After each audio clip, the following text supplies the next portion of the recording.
Hi, Keith Ford here at Rock Island Auctions, and we're bringing some more guns from the vault, and we have special guest Mr. Joel Colander from Rock Island. And Joel, now this is a kind of a little special 6-shooter right here.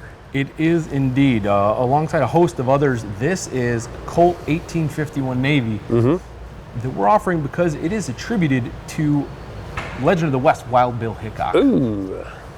And it's kind of impressive. But, you know, gun with a story is just that. It's just a story. There's a lot of guns out there that have claimed to have been the personal property of Wild Bill Hickok, and why wouldn't you? He's a legend of the American West. He's like one of the names. Yeah. This one makes for itself a little more of a convincing case than most others. Okay. For example, it resided in the Cody Firearms Museum for any number of years alongside its mate. Those two are 17 serial numbers apart, so well within the range for a good Colt pair. They're, of course, and they handle all the basics. We should mention that too. So maybe that was cart before the horse. They were made in the right period. So their serial number range is appropriate for when, one, Wild Bill was alive, two, when he was known to be carrying Colt 1851 Navies. They are also appropriately serial numbered for when he was carrying ivory-handled Colt 1851 Navies. Prior to that, he's photographed with those with wood grips, standard wood grips, and then at one time, there's very well-known period photographs of him swinging the 51s with Navy grips. It fits into that time frame appropriately as well. So now let's get on to the big stuff. This was on display at the Cody Firearms Museum for any number of years, like we mentioned, along with its partner, 17 serial numbers apart, well within the range for a Colt factory pair. The engraving is the same on both. There's a difference, I think, only in the front sight between the two, which may have been a modification later, but it is a notable difference between the two, as long as we're discussing, you know, a potential pair of Wild Bill Hickok. You got to look at all the evidence. But thankfully, we don't have to be an expert on Wild Bill Hickok to do so.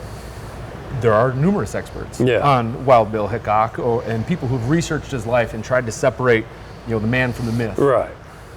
Which is a task in and of itself. There's a lot of stories about Wild Bill Hickok. Many of which he told himself. Yes. So, boy, really talk about separating and figuring those things out. It's been featured in any number of books, is what we're getting to. We don't have to know the history. We don't have to sort those things out. The experts have done it for us. Mr. Rosa, in his book, has featured this. He's one of the more prominent Hickok historians. He's written, I think, about 5 books on Wild Bill Hickok. This is featured in his. He calls it the mate to the one in the Cody. He also, more importantly, features a lot of revolvers and a lot of guns that are attributed to Wild Bill, and takes time to disprove those guns out of hand. Like, they can't work. This can't be it. This isn't it. It just doesn't add up. He calls this one still the partner of the one in the Cody. Oh. There are other books that also lay out some pretty compelling cases for this Colt 1851. Now, nailing it down, you know, this is one of the supposed pair that after he was killed in Deadwood, you know, holding a dead man's hand, they were sold to help cover his funeral expenses. So, probably not the wealthiest man at the end of his life. As a professional gambler, you think he'd be better at it. He was at it for a long time. They sold for $0.25 apiece in an auction. So when they were sold at his funeral for $0.25 apiece, which is just staggering, especially when you look at the estimate of what this thing will have in our auction, you know, they weren't writing down serial numbers. There's a period where someone bought that and it just kind of goes away. So the provenance to nail down 100%, if that's what you're looking for, it may very well be impossible. Those documents just don't exist. But this one, according to the Cody, according to Mr. Rosas, according to a number of other books that we list in our description, makes a pretty darn compelling case for itself. Stars are starting to line up on it. So and to hold this in your hand, and you've looked at a few of the others, you look at those pictures of Wild Bill, you know, butts forward, an ivory grip on each side of his hip, and to think look at this. It's goosebumps. It's just goosebumps. It's goosebumps to think that Wild Bill Hickok, Legend of the West, would have held that Colt 1851. That's crazy. Just amazing. Just to think, you know, that he had that.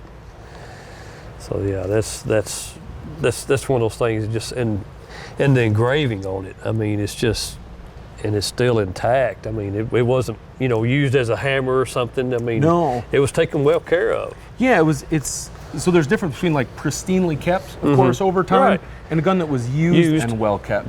And you can tell this falls somewhere in between, Right. right? The finish is not pristine, but the engraving is still there. The ivory isn't chipped. It's like really wonderfully Right. mellow, kind of butter colored.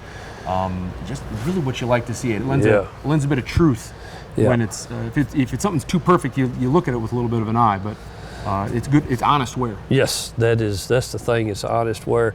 And what's funny is the wear up here, where you can tell where it went in and out. Any number of times. No There's kidding. actually spots on the cylinder as well where you can notice Smooth. that a little bit of a smoother portion than some Yep. of the others, which may have seen a little bit more of the pitting that's shown on there. That's really neat. Well, folks, we'd like to thank Joel for bringing us one of the most amazing guns that I've seen in a long time. Folks, I know that there's a ton of y'all out there that love Old West history. And this right here, if you're into it, this is the gun right here. Now, if you've got any questions or comments, be sure and drop us a line. And while you're at it, just nail that like and subscribe button. Thanks for watching, and be sure to tune in again whenever we bring another gun from the vault.